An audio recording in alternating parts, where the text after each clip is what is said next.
relationship between fashion and design is close and complex. Historically, they've always been treated as very separate disciplines. Design is a human impulse, and that is reflected in the way in which we design for our bodies, our society, and we design for our environment.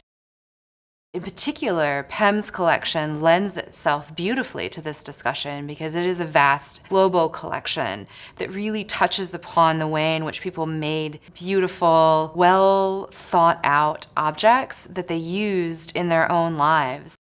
Instead of dictating to the visitor what design is or what fashion is, we're proposing opportunities for people to explore design in their own lives.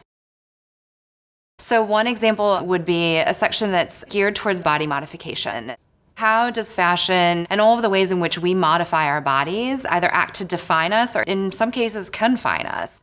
Those sections are meant to rotate in order to reflect contemporary topics that pertain to conversations that we're having within our communities or in the design world at large. Fashion is a subject that I've always been interested in, and not always because of the trends or because of the runway, but more so how people incorporate it into their own lives and what it then says about who they are. So in that way, I would say I actually study people who happen to wear clothing.